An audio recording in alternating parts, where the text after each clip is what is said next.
जब भी एनडीए का सरकार बनता है तब ये जो है आपका पेपर लीक का मामला आता है।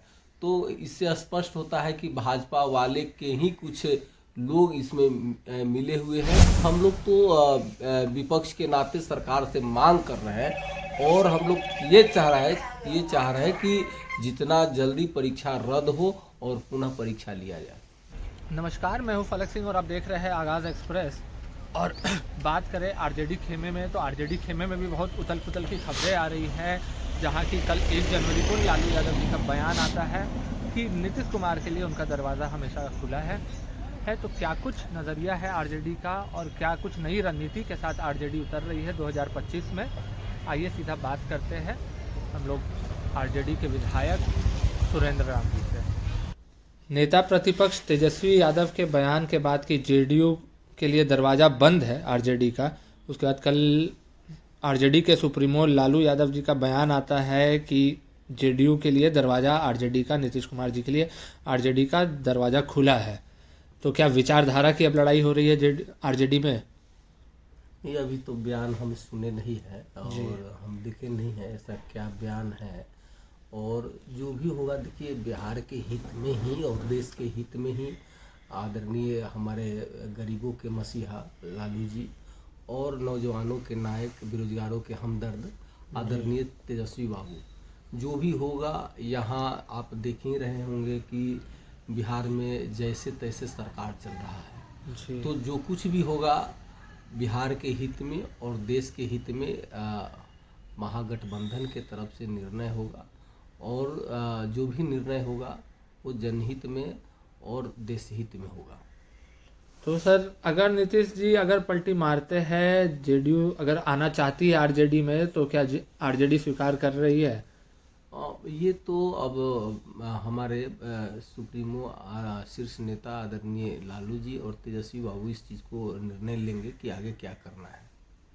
जबकि सर देखा जा रहा है कि जिस तरीके से 2025 के विधानसभा की रणनीति तैयार की जा रही है, अभी बीपीएससी का आंदोलन चल रहा है, उसी में तेजस्वी जी की तरफ से माई बहन योजना, वृद्धा पेंशन योजना जैसी बड़ी घोषणाएं की गई है।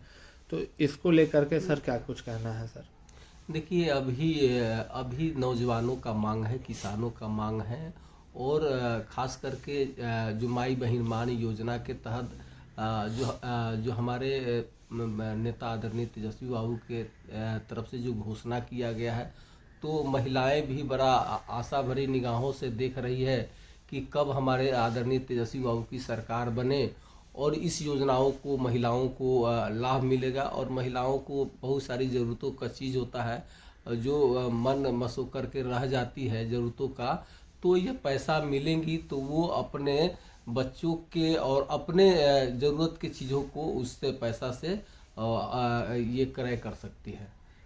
सर, बीपीएससी में जिस तरीके से थप्पड़बाजी का सिलसिला चल रहा है, डंडे बरसाए जा रहे हैं, विपक्ष का काम है सत्ता पक्ष को आईना दिखाने का, तो आप क्यों नहीं हावी हो रहे हैं सत्ता दल पर? विपक्ष कमजोर है? नहीं, कमजोर विपक्ष तो नहीं। आप लगातार देख रहे हैं कि नैतिक रूप से हमारे नेता आदरणीय तेजस्वी बाबू एकदम समर्थन दिए हैं, सरकार को घेर भी रहे हैं। लेकिन कहीं ना कहीं हम देखते हैं कि जब भी एनडीए का सरकार बनता है तब ये जो है आपका पेपर लीक का मामला आता है। तो इससे स्पष्ट होता है कि भाजपा वाले के ही कुछ लोग इसमें मिले हुए हैं और इस तरह से जो नौजवान जो अभ्यर्थी जो मेहनत करते हैं उनके मेहनत पर पानी फेरने का काम करते हैं। तो कहीं ना कहीं सरकार का इसमें संलिप्तता है और सरकार इसीलिए इसको जो परीक्षा हुआ है उसको रद्द करके पुनः परीक्षा नहीं कराना चाहता है। इसमें माफियाओं का गेम। चलिए, एक आखिरी सवाल रहेगा सर कि कितने और दिन तक जो ऐसे बरगलाया जाएगा अभ्यर्थियों को? जिस तरीके से उनको पिटाई की जा रही है, उनकी बात को बरगलाया जा रहा है, चेयरमैन उनका बात को नहीं सुन रहे हैं, सरकार भी चुप्पी साधी है और नीरज कुमार जो जेडीयू के नेता है उनका कहना है कि विपक्ष और जो अभ्यर्थी हैं सबूत ला के दें, सबूत लाने का काम पुलिस का है। सत्ता दल क्या करेगी फिर?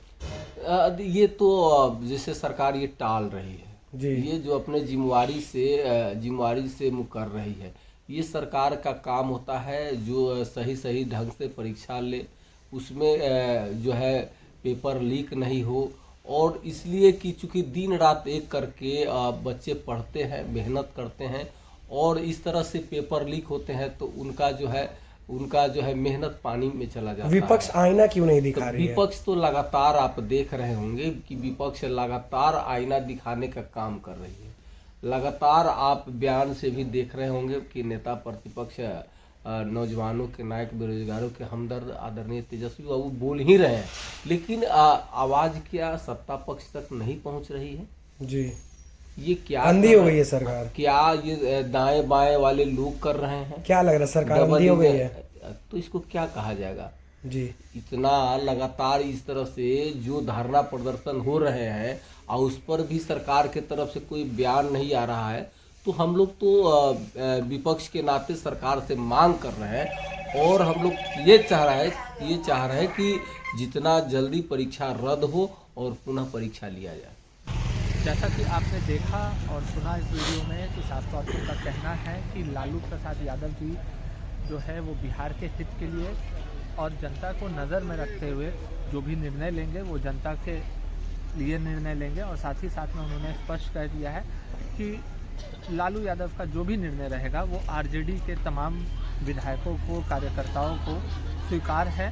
और साथ ही में जब बीपीएससी पर बात हुआ तो उन्होंने स्पष्ट रूप से कह दिया कि जो एनडीए सरकार का जो रवैया है ये सरासर गलत है और इस पर आरजेडी पार्टी अभ्यर्थियों के साथ खड़ी है और उनकी आखिरी जंग तक उनके साथ में रहेगी। जुड़े रहे हमारे साथ, देखते रहे आगाज़ एक्सप्रेस। धन्यवाद।